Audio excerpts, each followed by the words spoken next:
but we've been talking about Luigi. So I want to talk about Penny for a minute. Oh, yeah, he just got, Daniel Penny just got let off, basically.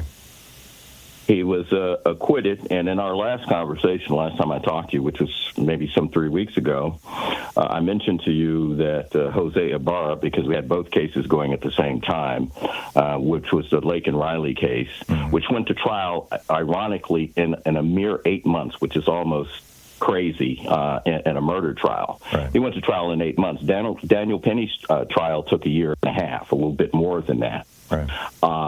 And one of the things that I want to talk about the message. You know, Daniel Penny became a millionaire as a result of this trial. Right. He raised $4 million for his defense. And because it was such an infamous or famous case, however you want to look at it, I'm sure that his attorneys probably took it on a pro bono basis. You know, he was let out, Tom, on $100,000 bail. I once wrote a bad check for medication, and my bail was $800,000. Wow! This is the message. It was illegal, and the judge, whom I'm going to out by the name of Michael Dest, California Superior Court judge, who I'm sure wishes he had never seen my face.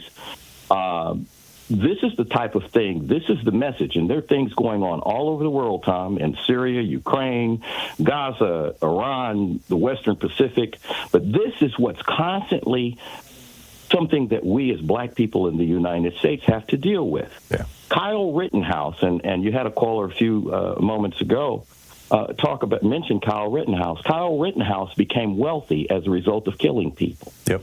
Trayvon Martin's killer, a 17-year-old boy, George Zimmerman, sold the gun he killed that kid with for over $250,000. Yep. Daniel Penny worked in a restaurant and gave swim lessons. For him, he wouldn't have made $4 million if he had had 5 lifetimes. He is now a millionaire. So, you know, the message, this is the message that is constantly being sent to black people in the United States. And I don't know if your listeners understand this. The message is that our lives mean nothing, and that you can kill us and not only get away with it, you can become wealthy. You know, when they talked about Daniel, when you look at the press releases before the trial about Daniel Penny, it was a Marine veteran, and you know, when they then switched to Jordan Neely, his victim, you're told that he was homeless and he struggled with drugs and so forth and so on. This is the same playbook over and over, Tom. So it's pennies from heaven. And I'll close with this. You know what Daniel Penny did to Jordan Neely was he applied the RNC. No, not that RNC. This was what's called a rear naked chokehold. Mm-hmm. I've been trained in giving that, Tom. It is absolutely fatal if you hold it for more than 15 or 16 seconds. Really? Once that guy's body goes limp and his eyes close, you let go.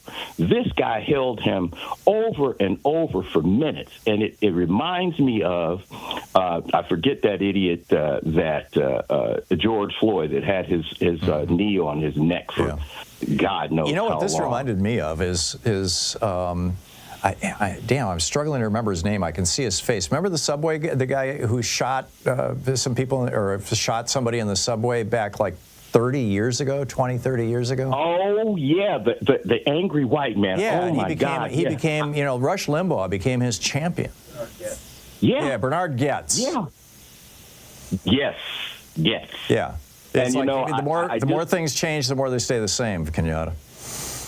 I know, and I know that I'm off topic, but you know, these things, the world is full of problems. We're concerned as black people in the United States about global warming, climate change. We're concerned about the same things that everyone else is, but we cannot get out of this box.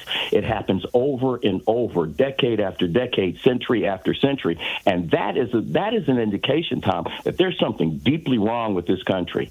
And I lastly want to say this.